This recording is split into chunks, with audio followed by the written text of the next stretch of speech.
Siapa yang tidak mengenal sosok Bung Karno atau Presiden pertama Republik Indonesia Insinyur Soekarno? Selain sebagai proklamator bangsa dan presiden, Bung Karno juga merupakan seorang arsitek dan seniman yang mewariskan karya arsitektur yang tersebar dalam berbagai bangunan publik nasional dan masih bertahan hingga saat ini. Begitu banyak peninggalan yang merupakan buah pemikiran dari pria yang berjuluk Putra Sang Fajar ini. Meski telah lama tiada, namun pemikiran dan gagasannya masih hidup hingga saat ini. Dan berikut adalah bangunan dan monumen yang lahir dari ide Bung Karno.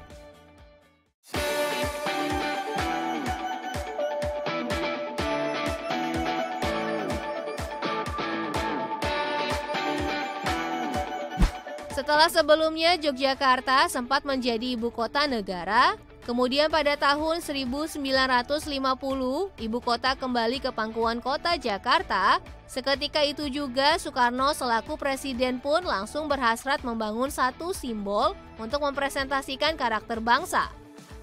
Layaknya Menara Eiffel di Paris sebagai lambang revolusi Perancis, gagasan pembangunan Monumen Nasional atau Monas pun menjadi salah satu agenda utama di dalam benak Bung Karno. Pembangunan dimulai pada tahun 1960-an, Monas menjadi lambang perjuangan rakyat Indonesia dalam merengkuh kemerdekaan dari tangan penjajah.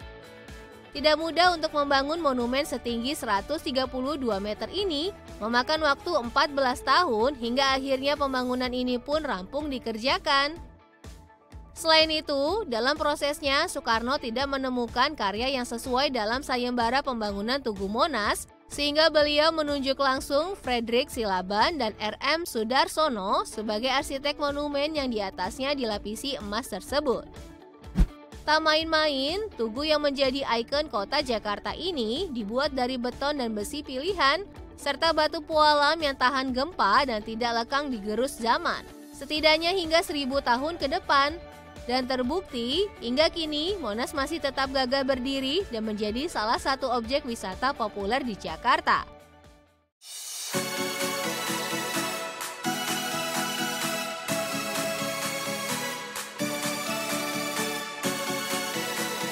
Untuk mendukung penyelenggaraan Asian Games, maka lahirlah bangunan-bangunan yang menjadi proyek mercusuar Soekarno. Tujuannya adalah agar Indonesia mendapat perhatian dari dunia internasional. Dua di antara beberapa proyek mercusuar tersebut adalah Stadion Utama Gelora Bung Karno dan Hotel Indonesia. Pada tahun 1956, Soekarno sempat berkunjung ke Moskow. Sewaktu di sana, ia sempat melihat kemegahan Stadion Lenin. Bermula dari situ, Soekarno pun memiliki ide yang sama untuk membangun stadion dengan konsep kemegahan, kekokohan struktur, serta artistik. Rancangan Stadion GBK dikerjakan oleh L.S. Tiatenko, seorang arsitek yang mengerjakan desain Stadion Lenin. Namun ada hal menarik dalam pembangunan stadion berkapasitas kurang lebih 100.000 penonton ini. Bung Karno memerintahkan kepada para arsitek untuk membuat atap temu gelang atau bentuk oval yang menutupi seluruh tribun. Meski awalnya sempat ditentang dan dianggap tidak lazim, namun atap temu gelang tersebut tetap diwujudkan, sehingga Stadion GBK bukan menjadi stadion yang biasa-biasa saja, namun luar biasa. Bersamaan dengan dibangunnya Stadion GBK, Hotel Indonesia juga dibangun untuk menyambut Asian Games 1962. Hotel Indonesia menjadi hotel berbintang pertama yang dibangun di Jakarta dan memiliki 14 lantai.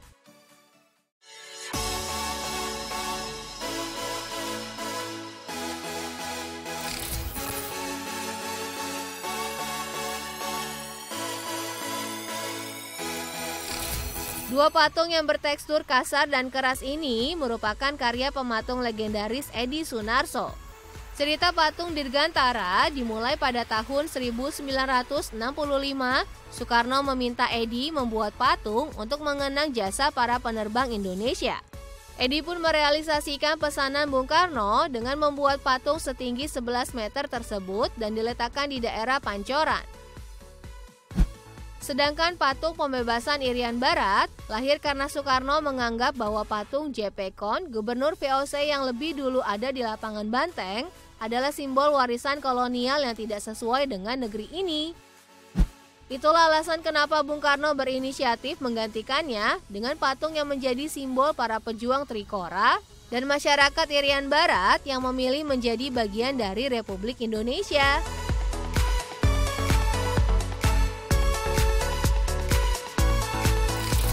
Hingga detik ini, kemegahan dan kegagahan patung Dirgantara serta pembebasan Irian Barat masih bisa anak Jakarta nikmati.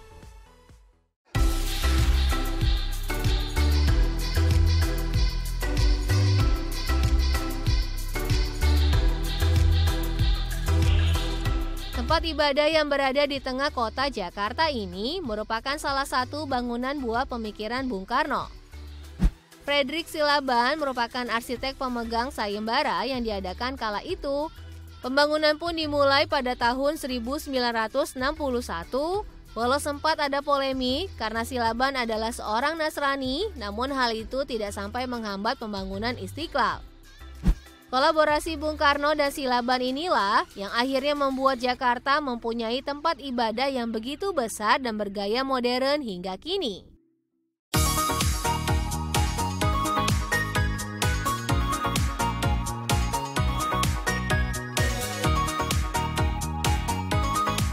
Wisma Nusantara adalah gedung setinggi 117 meter dan memiliki 30 lantai, letaknya tak jauh dari Bundaran Hotel Indonesia.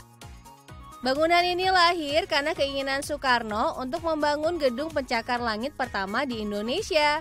Pembangunan Wisma Nusantara dimulai pada tahun 1963 dan menjadi proyek presisius di Indonesia. Namun pada tahun 1965, pembangunannya sempat terhenti lantaran keadaan politik dan krisis ekonomi yang melanda Indonesia kala itu. Akhirnya pada tahun 1969, proyek pembangunan ini pun dilanjutkan kembali. Bahan bangunan yang digunakan dalam proyek besar ini tidak sembarangan. Konstruksinya menggunakan baja berkualitas tinggi yang diimpor langsung dari Jepang. Wisma Nusantara juga menggunakan fondasi Keisen untuk menstabilkan bangunan ketika gempa terjadi.